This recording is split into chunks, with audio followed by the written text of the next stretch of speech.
Ouais, Madame Lienemann. Je voudrais d'abord rappeler à Madame la ministre qu'en effet, le fait que ce soit le vote majoritaire, enfin des organisations représentatives majoritaires qui négocient, c'est une grande avancée. Ça, c'est un fait incontestable.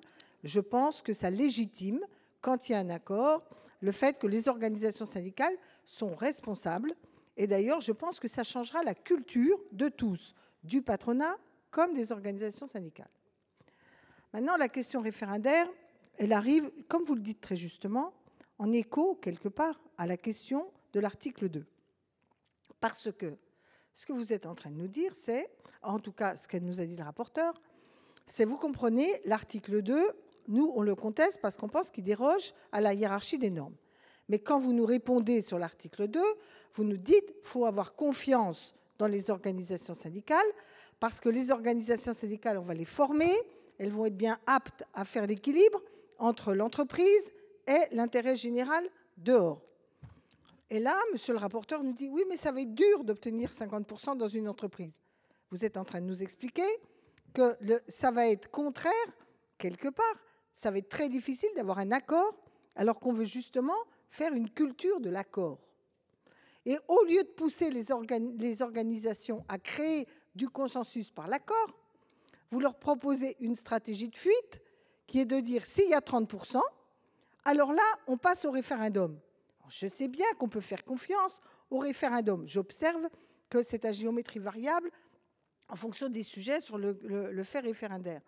Mais surtout, comme je l'ai expliqué, on n'est pas un référendum global de tout le peuple dans son entièreté. On a le référendum des salariés qui peuvent avoir au sein de la même entreprise des intérêts contradictoires. C'est ce que j'ai expliqué entre les cadres et les ouvriers.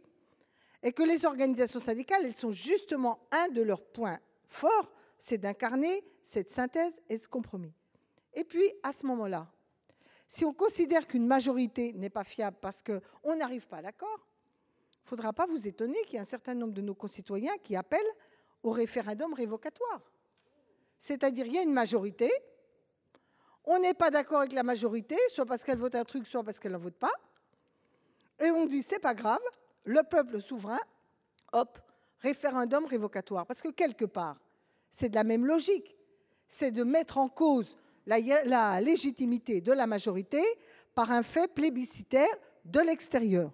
Moi, l'histoire nous a montré que chaque fois qu'on mettait le doigt dans l'engrenage de tout cela, ça ne structurait pas les corps intermédiaires pour produire du consensus, ou en tout cas, à défaut de consensus, des compromis positifs, mais ça ne faisait qu'irriter des colères et du populisme. Donc, personnellement, comme la majorité des organisations syndicales, je pense que ce n'est pas nécessaire, même dans la logique qui est la vôtre sur l'article 2, et plus encore dangereux à partir du moment où on peut remettre en cause la hiérarchie des normes. Merci.